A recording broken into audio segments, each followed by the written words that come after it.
the only thing that I want to be successful at is telling my mother's story, revealing all of the family secrets and the abuse that has been going on. So I can't see how my brother was thinking in any way, shape, or form that his kids, observing their behaviors is not going to be included in that picture that my mother has predicted, that I was going to be very, very successful one day. Because as a society, we were all going to suffer from it. It does affect our economies. So anyways, my mother has always said, just do your best. I do live by a theory that the whole human potential, the body is designed to live eternally if we chose to live right. Everything is causal. Everything that we are dying of has a cause effect to it. And if we were looking at the causes of our deaths, then we could, heal a lot better. But our psychology is so messed up that we've agreed with this concept that all humans die eventually. That's something that can never be proven unless you actually did what it takes to actually live eternally. As long as your lifestyle is never going to be able to live this according to these laws and rules, you're going to die. So it's a matter of, you got to stop abusers. You got to do what it takes to stop a psychopathic mind. They do want to be winners. They have the potential to be geniuses, and as much as they know everything that's wrong of what to do, they also hold the potential of knowing everything that's right to do. So my nephew has the potential to have some universal solutions. But it depends on whether he's in the problem or if he's in the solution. And right now I see him very much in the problem. He doesn't know how to jump out and be the solution.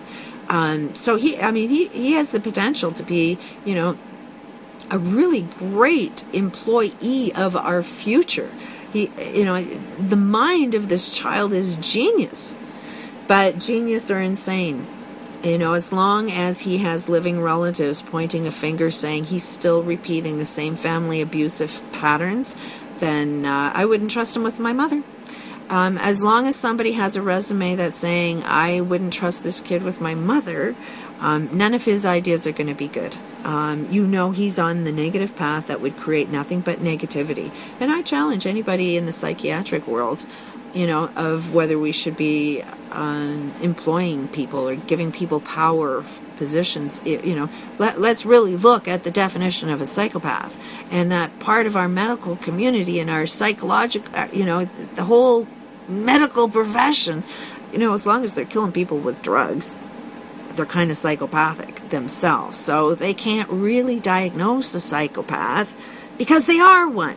But a psychopath basically has no problem killing people as long as it profits from them. They are so creative, so genius. My mother outlived her psychopath husband, but not her psychopath son and nephew, and that's ultimately, if she knew she could fight that, she would have lived another day. She loved learning. She would have loved the opportunity to heal her from her Alzheimer's. I knew she would be able to. She would just be that kind. But you really, people with Alzheimer's, you really have to listen to them because they've shut their brain off because you're not listening to them. So they've shut their brain off so that they can't listen to you anymore.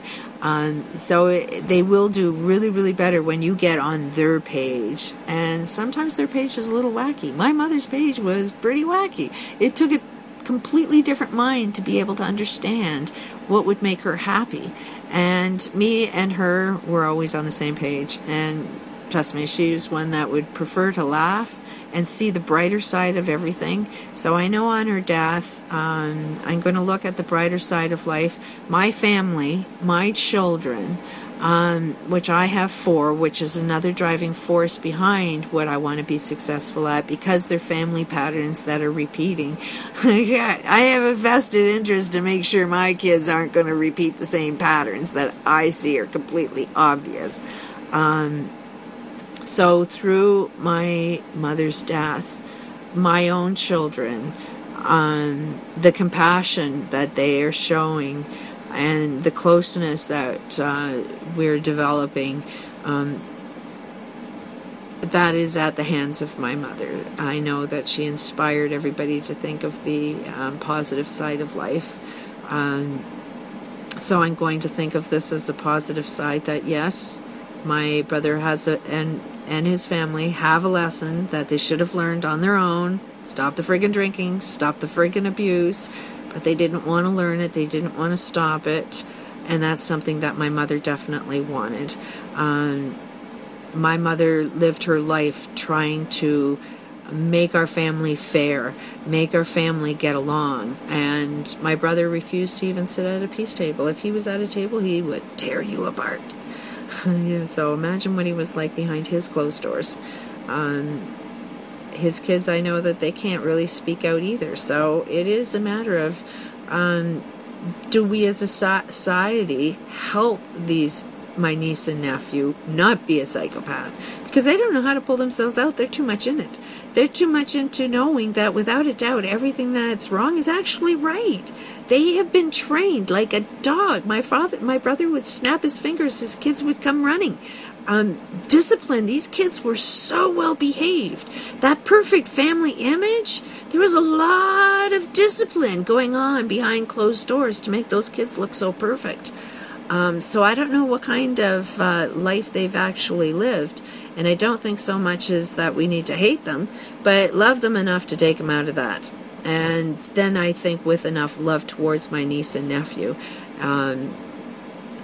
there's a potential for them to be the genius that our future needs to hold. So it's not a matter of that we need to hate them. I do not hate my niece and nephew. Do not even hate my brother. My brother could be a hero in all of this. Needs to sober up, needs to get rid of his level of hate and anger, needs to really look at why he has control issues. He cannot control himself, so he feels he needs to control society. Jordan himself has issues with control. Lots of times with kids that have eating disorder, there's a cause and effect to eating disorder, but for him, he could only eat like peanut butter crackers and carrots all the time he was a child. This child was definitely going to let the outside world know that I'm in control of what foods are going to go in my mouth. So he, as a child, psychologically came up with how he can really gain some level of control in his life, because clearly within his family life there was no control. He was not allowed to have control of himself at all. Somebody had to be in control of every breath that kid took. And as he got older, as I'm understanding, he's able to eat more. The more he's getting older and getting more control over his life, the more his eating problems seem to be disappearing, as long as he's getting more control. But what is he controlling? Trying to control the universe, his outside world? Similar to what I'm trying to do, is get society to kind of stop a psychopath. Is that what he's trying to do, to make, not caring about people take a pill? What is his future goal? What is he going to develop in his life? Is it going to be good? I don't know. He has potential for both. And I think the only way of doing that is through loving. The University of Waterloo, I mean, they are one of the brilliant university, came out with the BlackBerry. They have the potential to change what's in our universities. What education we are pumping out. Cause and effect is a concept that if we learn the causes of everything that are wrong right now, that we can actually solve some global problems, which would make that kind of lesson really good to be teaching in a university. So I am putting that challenge out there. Is, you can sue me and kill me or do whatever you want to try and keep that little secret, about you pumping out psychopathic, highly educated people that are just out to destroy the world for profit. Or you can sit there and find out, why would I say something like that? Is there a psychological pattern that I've seen in cause and effect that I'm able to point a finger and say, my mother was her life was shortened because of the abusive people my brother, only allowed my mother to be around. And society agreed with that, is that only the abuser who is profiting off her life or death had the legal rights to, society didn't give a shit. So do I point the finger, and that mentality has, you know, if this child is spending most of his life in the University of Waterloo, what are you teaching him? You know, what is his family teaching him, and what are you teaching him? Because I didn't see him stand up. I didn't see him do the right thing. I don't think he'll ever be able to do the right thing, and I think that you know, how you are trained right from wrong in your family life, and you're trained right from wrong in your education system. So somebody's got to stand up and say, would you hire him? He came from the University of Waterloo. They didn't seem to care whether they were killing off their parents or not for profit. You know, like, maybe they won't kill society off for profit. It's a gamble. But let's pay him a lot of money. So, yeah, I'm out to challenge, have that debate, see what kind of position anybody can take on this, in memory of my mother, the most amazing woman in the world. She deserved much better. Peace and love to everybody.